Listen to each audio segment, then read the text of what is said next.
Okay, I need your hands and eyes up towards the smartboard. We need to go over today's agenda. So today we need to go over our weekly syllabus. We need to finish up your energy quiz from Thursday because I know that we had our 2-hour delay schedule and you probably didn't get finished like you really wanted to with the written part. I already graded most of the Scantron portions, the multiple choice portions, and unless you had like a little post-it that said you didn't finish that, then you won't get that part back. You'll only get the written part back to finish up. And then we'll do some guided notes on non-renewable energies. Because that's our new learning target, you should be able to say at the end of the school year that I can identify different types of energies, including non-renewable and renewable energies, and know the difference between those two types of energies. So why don't we go ahead and get out our weekly syllabus and put that in front of you so you can take a look at that and see what we're going to be doing this week. So everybody should have that in front of their face. Get out your weekly syllabus for this week. Okay, so today we already talked about what we'll be doing. Tuesday then, we'll be taking more guided notes and watching some video clips so you can have an idea about solar energy and wind energy and actually see examples of how those are being used in real life. And then on Wednesday, we'll talk more about geothermal energy and hydro energy. We'll even go back to Niagara Falls. You can see how that power plant works at Niagara Falls that I showed you on our virtual field trip. And then we'll do a Google virtual field trip to Hoover Dam as well. So that way you have a better idea, know where it's at. No, it is not in Canada. Hoover Dam is not in Canada. So we want to make sure that you know where those things are at and you know how that makes electricity. And then Thursday, we'll watch a movie called E2 that's narrated by Brad Pitt and is talking about renewable energies and how you can build with renewable energies. So the portion we'll watch on Thursday will be called The Green Apple. So how New York City is going to be using alternative energies. And Friday, you probably won't have class, or maybe some of you will have class. We're still determining the schedule for the Renaissance Fair. So hopefully you'll have a great time on Friday and not be in class too long. Now we'll have Mr. Hawkins all this week and all next week, but just because I'm not there doesn't mean I don't hear what goes on. So I want you to make sure that you are even more respectful than you are when I am in the room, and you're following all of your tiger traits: being responsible, being safe, being respectful. Mr. Hawkins knows that if you're not behaving, that you sign the book. If you sign the book twice in a week, then he knows about detention. He knows that you do community service, and he knows what community service means, so, and what kind of jobs that you would do. So don't push it, even though it's the end of the school year and I'm not there in that room, doesn't mean that you can act like a fool. So do your very best to show him that you are a respectable young male or female ready to go on to 8th grade. Okay, let's go ahead and clear off your desk. I want you to put your classroom folders in a nice, neat stack in the middle of the desk and put up your privacy folders. I need one person to go over to the classroom tray and get out your test from the last Thursday. So if you can just pass those out and then put up your privacy folders, put everything else away. So that means your trappers, your book bags, everything else is on the floor. Make sure you put everything else on the floor. And then Mr. Hawkins is going to set the timer for 15 minutes. So that way, if you need to take that time to review or finish up, do so. Even if you think you have it done and you think you have them all right, this is a good time for you to go over and reread, make sure that you have everything like you thought you did on Thursday, because I know there wasn't a lot of time that day. So let's pause this for 15 minutes. Mr. Hawkins will set the timer for 15. And when you're finished with your energy quiz, I want you to put it back in the classroom tray. So good luck. I hope you get them all right. Okay, now that you've finished with your energy quiz, I want you to pass out the guided notes. So Mr. Hawkins has somebody in his plans who can pass out the guided notes. They're in the second tray of the short stack. So go ahead and pass those out. And I want to make sure that you have something to write with, please. So get out something to write with.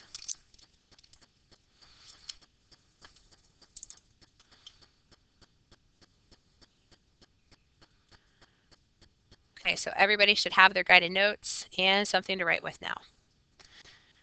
So we're going to be talking about non-renewable versus renewable energies. And we've already talked a lot about the different types of energies that you just took your quiz about. We talked about chemical, electrical, we talked about electromagnetic, thermal, kinetic, and potential. And now we're going to talk more about non-renewable versus renewable energies. And a lot of times you'll see these on TV, and they'll be called green energies, and that's renewable energy, versus other energies called fossil fuels that we've used for a long time, and there's a lot of controversy about these. So it's important that you know about renewable versus non-renewable so that you can have an educated perspective whenever you're talking about it with your family and whenever you have your own family, because these renewable energies are probably going to become more prevalent in your lifetime than what they were in your parents' or your grandparents' lifetimes. So the first thing we're going to talk about then is non-renewable energy. So non-renewable energy is a natural resource that is not replaced in a useful time frame. So it takes a long time for these to be replenished. That's why they're non-renewable. It's not like it automatically replenishes itself. It's not a all-you-can-eat buffet. So an example would be fossil fuels.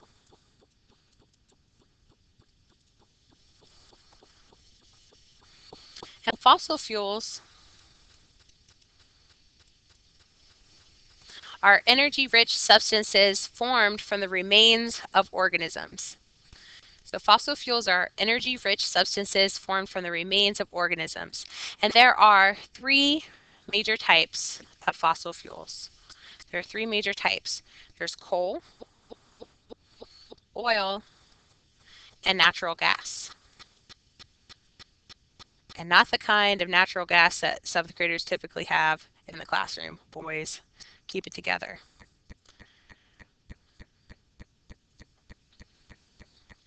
Okay, so now we're going to talk more about coal.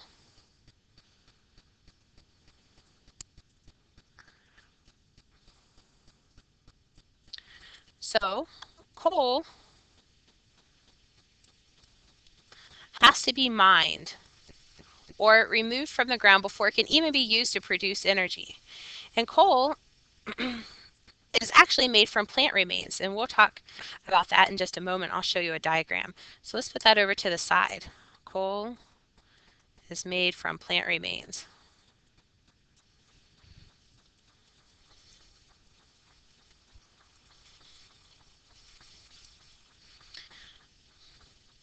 But coal is the most plentiful fossil fuel in the United States. So a lot of you might have family or friends that live in West Virginia, and West Virginia, that's a lot of people jobs. They're coal miners. Even still today, they're coal miners. So that's one of the most plentiful fossil fuels that's available in the United States. So it is easy to transport coal. So oftentimes whenever the train goes through Circleville, you might see there have carts of coal. So it's easy to transport via railroad, and it provides a lot of energy when it's burned.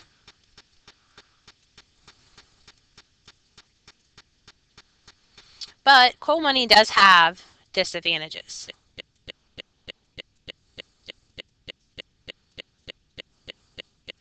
Like coal mining increases erosion because you're mining inside these mountains. So you're taking the insides out, so it can cause some erosion. You have runoff from coal mines that can cause water pollution.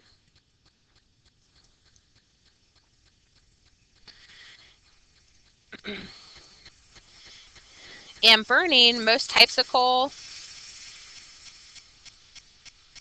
results in more air pollution than in other fossil fuels.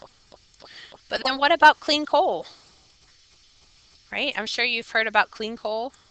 Well, clean coal is a more environmentally friendly way of processing coal or burning coal, but it doesn't mean that it's not still a fossil fuel. So even though it says clean, and you might think renewable resources are clean, well, clean coal is still going to be a non-renewable resource. It's being processed in a better way than regular coal production, but it's still going to be a non-renewable resource because it's made from plant remains and takes so many years for it to actually turn into coal that it's not going to be able to replenish itself as quickly as the renewable resources that we'll be talking about this week.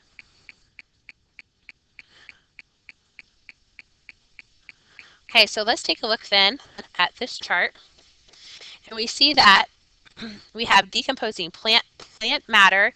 So when plants die, we know, and we talked about this earlier in the fall, at the beginning of the school year, how things decompose, how you have those decomposers, that those worms that eat it up, right? And then they poop them out, and then you have dirt.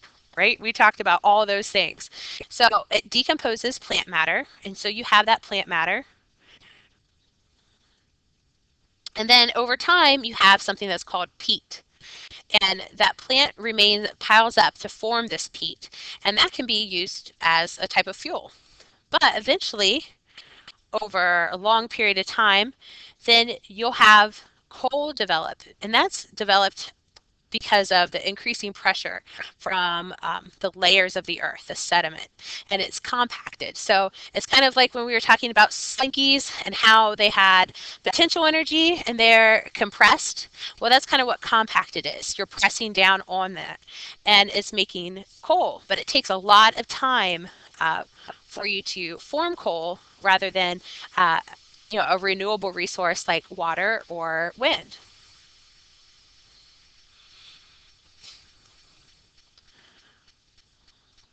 Okay, so let's talk about the next type of energy, which is oil. And you might be more familiar with oil and hearing that in the news.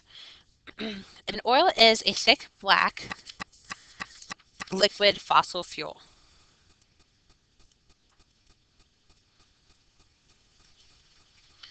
Okay, it forms from the remains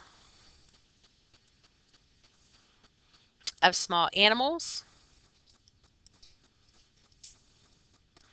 algae, and other organisms that lived in oceans and shallow inland seas hundreds of millions of years ago. So hundreds of millions of years ago, that's a long time. It takes all that time for it to actually form into oil, which is another reason why that's non-renewable. And you might have also heard the word petroleum. Petroleum is another name for oil, okay? And petroleum accounts for more than 1/3 of the energy produced in the whole world.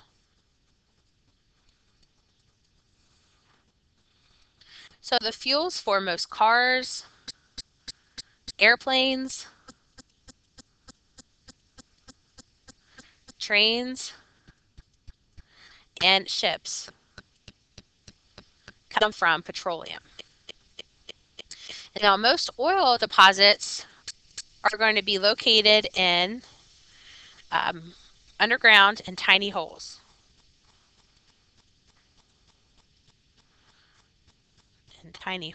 In sandstone or limestone. So that oil is kind of like soaked up like a sponge inside that sandstone or limestone. So the oil first must be drilled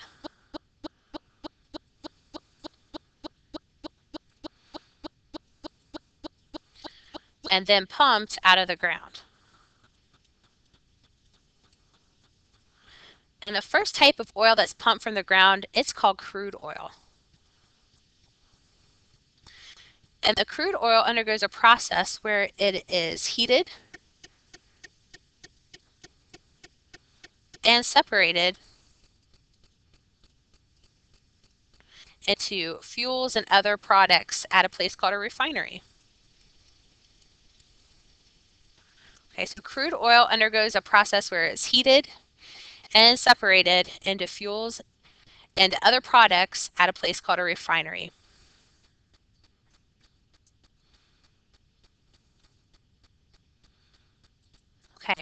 So let's take a look. So you can see this is a picture of an oil rig. Okay, so it has to dig down and pump that out of the ground. You see a lot of those in Texas and of course, you know, in the Middle East. Okay, and then it heats these things up. It heats that crude oil that it gets out of the earth up, and depending on how hot you heat the oil, the crude oil makes different kinds of products. So you see on the little thermometer that if you heat it between 40 to 75 degrees Celsius, then that's going to be gasoline. You heat it even more, and that makes jet fuel. You heat it even more, and it makes heating oil that you could use to heat your house. And then you heat it more, it makes diesel fuel. Then you can have grease and wax. And then the hottest is whenever you're making asphalt to like pave the roads. So at the different levels that you can heat that crude oil are the different products that you would make with that crude oil.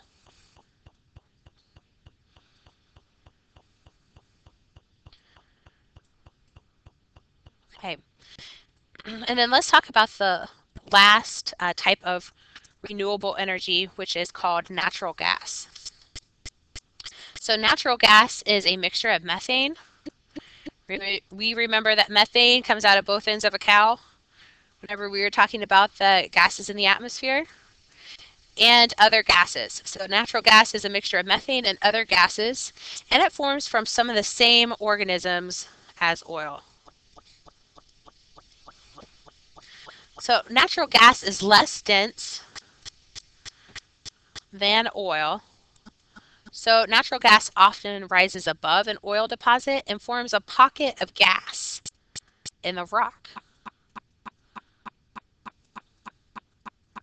So natural gas is less dense than oil, so often rises above an oil deposit and forms a pocket of gas in the rock.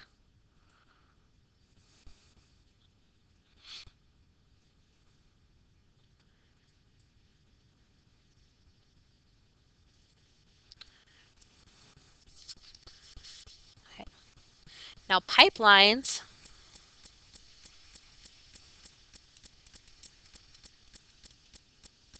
transport natural gas from its source to where it is going to be used. And natural gas has several advantages. It produces large amounts of energy, but less air pollution than coal or oil. But even though it says natural, you're not going to want to think that it's that renewable green energy, because you might think green, oh, that means natural. And it doesn't really. It's just called natural gas, but it's not one of those clean energies. It just has less air pollution than coal or oil, but it still produces the pollution. And because of those pipelines, the natural gas is also easy to transport. So that's an advantage for natural gas. But the disadvantages would be that natural gas is highly flammable.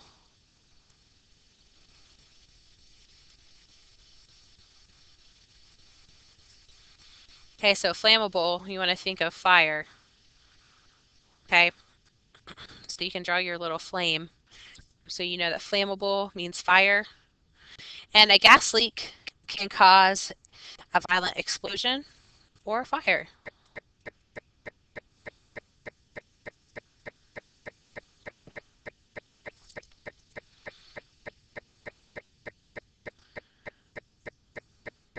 Okay, so we're going to stop there, and then we're going to start tomorrow talking about renewable energies, talking about solar, wind, geothermal, and hydroelectricity. And then we'll talk about that throughout the week. So put your guided notes away in your classroom folders, and then we'll have one of the people from your table put those classroom folders away neatly. Please listen for any further instructions, and I will talk with you tomorrow. Be respectful, be responsible, and be safe.